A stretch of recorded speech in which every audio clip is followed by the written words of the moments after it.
okay, fair enough. Yeah, it's fine. I can say stupid things because I'm not live yet. I guess that's great. So, what? Okay. Oh, okay. Right. Layer 2.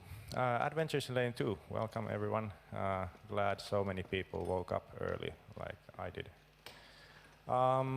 So I am Juuso Takalainen. I'm based in Helsinki. I've been hacking on Ethereum for a good 3 years now. And the project I mostly work on is Streamer Network. It's a real-time data platform project based in Zug, Switzerland. And yeah, it's free to use at streamer.network. And I'll just show a quick video so that everybody gets an idea what Streamer does and what the Layer 2 solution is about. So here we go. All around you, tech seems to be getting smart. Homes, buildings, and even cities. That smartness comes from constantly being connected, which means that almost everything now consumes and generates data. Who controls and owns that data is becoming more important every day. Here at Streamer, we are building the open source infrastructure that will power the world's data economy and finally give people back control of their information. Take your smart car, for example.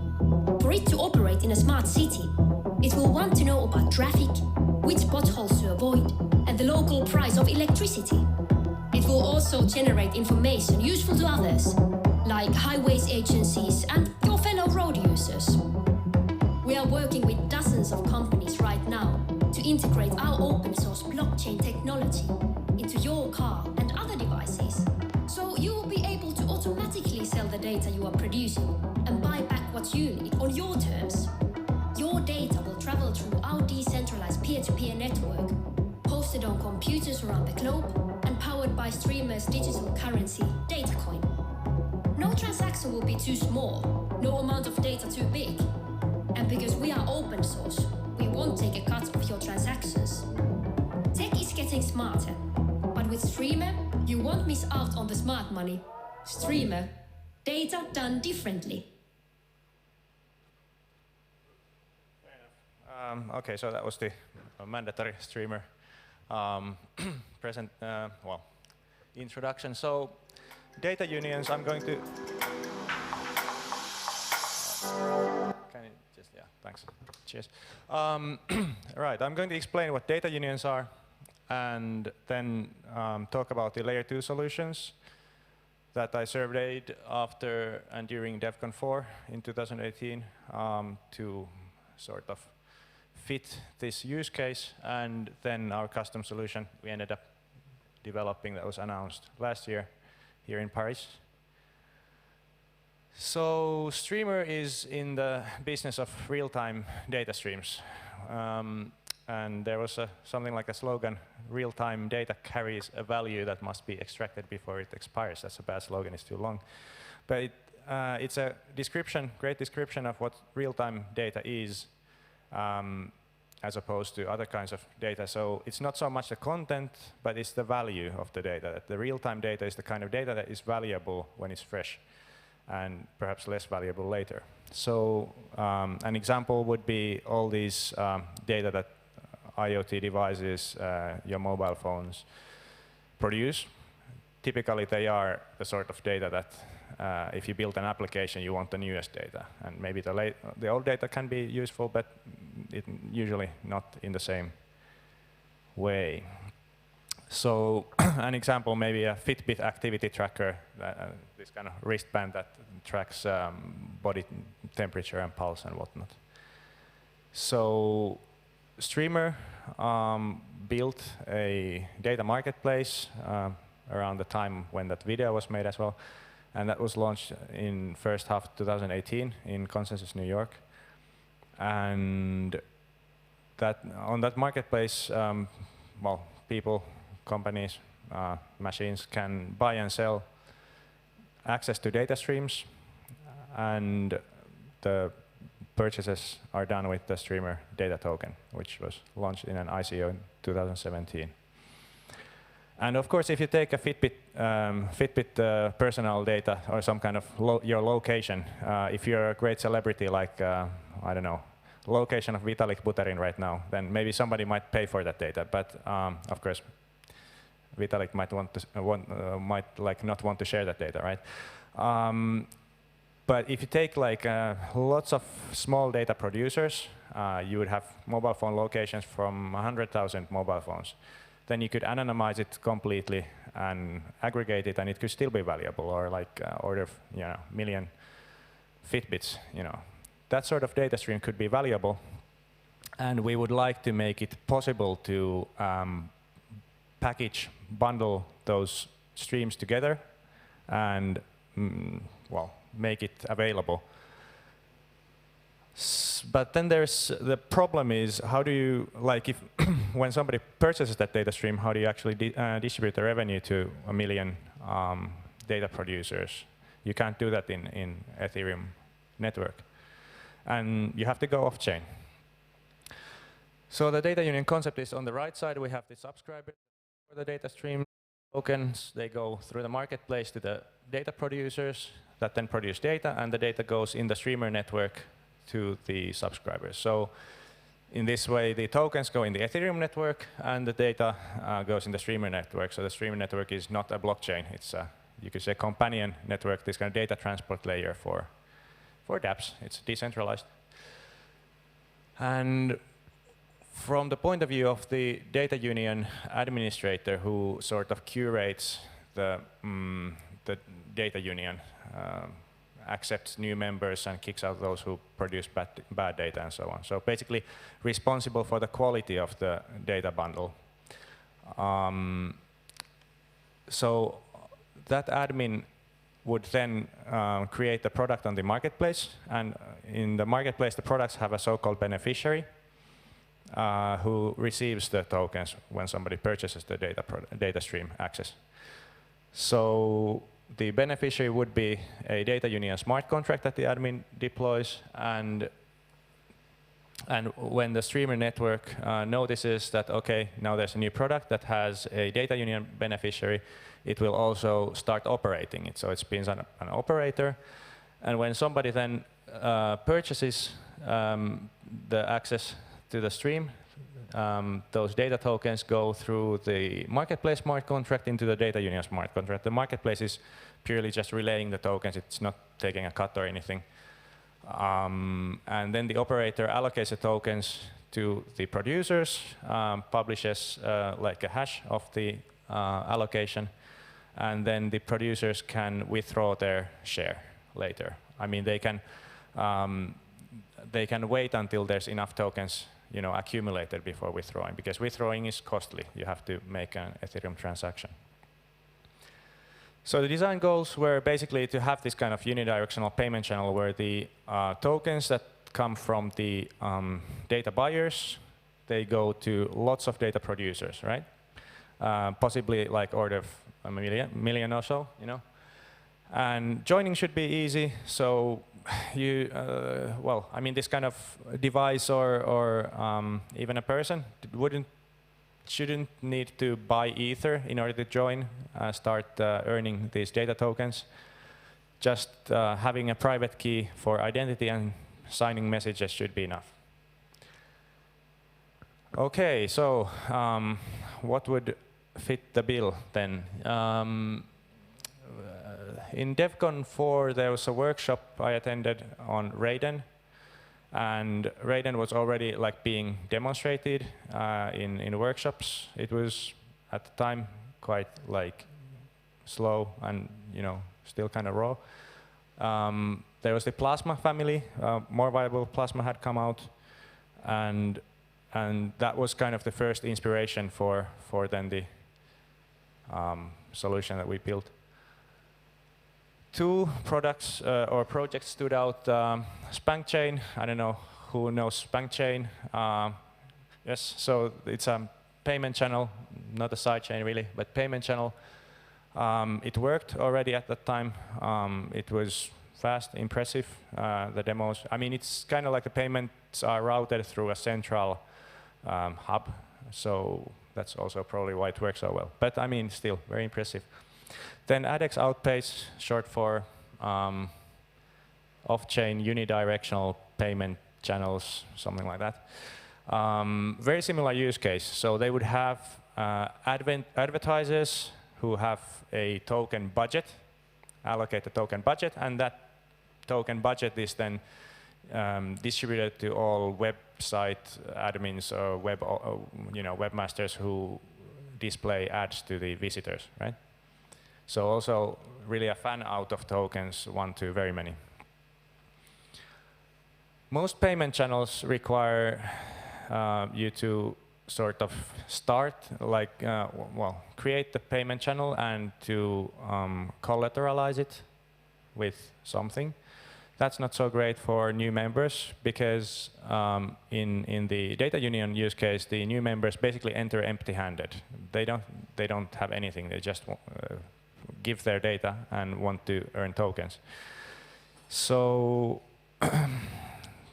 that's just not so great, right? Then for them to have to buy ETH and collateralize the payment channels and so on. Also, payment channels usually work best when there's Alice and Bob who transfer tokens back and forth, or perhaps some network where the tokens go around, ideally. Well, that's not the case in here. We have the data buyers and the data sellers, and it's pretty like one direction. Also, it's one-to-many, so Spank chain is kind of like one-to-one. It doesn't work that well for like distributing lots of tokens, and the outpace is unidirectional but requires new members to send a transaction. Also, it basically each ad impression is recorded into some kind of database or blockchain, which is sort of the basis of revenue sharing, right? So it's very, very detailed tracking of the events that then generate the revenue split. Whereas we the data union revenues are split much more like according to a rule to everybody, like some rule like equal split or by the data produced or something. But still like not tracking each individual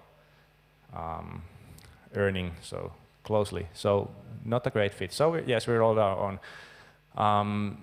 And Plasma was the first inspiration, so scaling solution like Plasma, but with monotonically increasing balances, meaning that within the off-chain calculation, the members would not send tokens to each other. It would be purely one-directional. So then we could make a trade-off there. We wouldn't need to worry about double spending. So that's the main win here, that if you can move tokens back and forth, then you can double spend, and we just didn't include that possibility. So we could really work with a really that simple design, Merkle inclusion proofs in the committed state, and the newer state would always be better than the older one. So the older one doesn't need to be invalidated. Everyone is better off withdrawing using a newer state than an older one. In the newer state, everyone has more tokens. That's what the monotonicity means, right? So the smart contract, since it cannot see inside the committed states, past states, it doesn't need to sort of track so much the past states. So anyone can use like a past state, but it's just worse than the newest.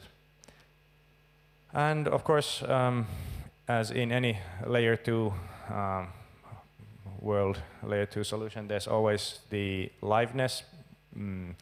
Liveness means that liveness problem means that since the smart contract in layer 1 cannot really know much about the contents of the layer 2 state, it relies on some sort of source of truth, right? And generally, it relies on validators to validate that source of truth. So there's a classic conflict between security and usability here. In layer 2 terms, that means that once the withdraw happens, exit from the layer 2 to back to layer 1, the tokens are gone for good, right? Layer 1, no refunds, right? So if you can delay the finality, you can increase the security, because then there's more time for the validators to catch, bad states. But at the same time, if you delay the finality, then the legitimate withdrawals, they will also take more time. That's not great.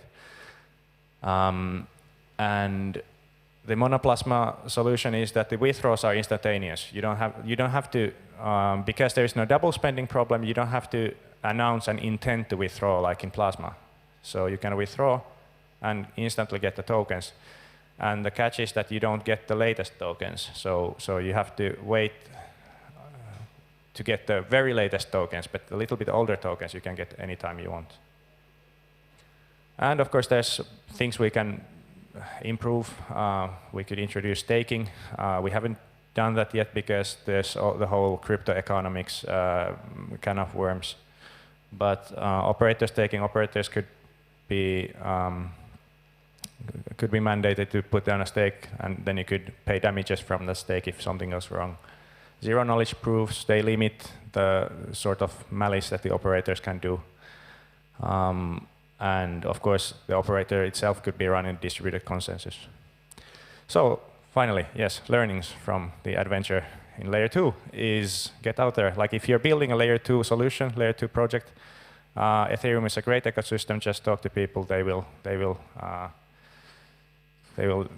inundate you with good ideas and solutions. But yeah, so the best thing that's happened to Monoplasma is starting to pilot it, because of course when you get closer to customer, then you can focus on what's really important, which is the stability of the off-chain things and stability of the consensus and so on. So yeah, rolling your own is something that's feasible, totally doable in layer 2, but hopefully not needed in coming years anymore. Who knows how and when Ethereum 2.0 will come out. This is the most advanced of our data union pilots, Swash. You can go try it if you like, swashapp.io. And yeah, if you have any good ideas for use cases that could benefit from this kind of data union, then please contact us and let us know. And Streamer also has like this kind of community fund. So if you've got good ideas that you want to work on, you can get funded by us. Okay, thank you. Questions? Okay, thank you.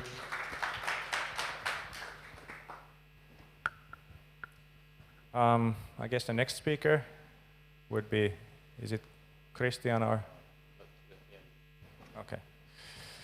Well, oh yeah, hooray. I guess there was a question, Mike, as well. Yeah. Yeah, I mean, we can just ask anything about Ethereum in general. It doesn't have to be about this. I'm happy. 2 minutes. Okay. Well, yeah. Is the next speaker here? So is the Streamer marketplace already live, and are you already using it? Is it already connected to like IoT devices? Oh yeah, for sure. Yeah. I mean, Streamer marketplace was launched already 2018, right? So it's been live for soon 2 years. Yeah, it's like if you go to, well, that's the old website, streamer.network, and then there you can find the marketplace. You can create products. Yeah, it's super simple. Click, click, click, click, click. It's super sleek, nice UI. Of course, the actual producing data into the products is still like you send like HTTP requests, or it's still quite programmatic. But I mean, we have integrations with Node-RED, like the Raspberry. It comes with every Raspberry Pi, so you can create a data stream without any coding at all if you have Raspberry Pi. And the sensors in the Raspberry Pi, and then you use Node-RED to send it to Streamer. So I mean, we have several ways to produce data without, like really produce data not with an existing app, but like building an app without coding. So we try to be inclusive like that. Yeah, thanks.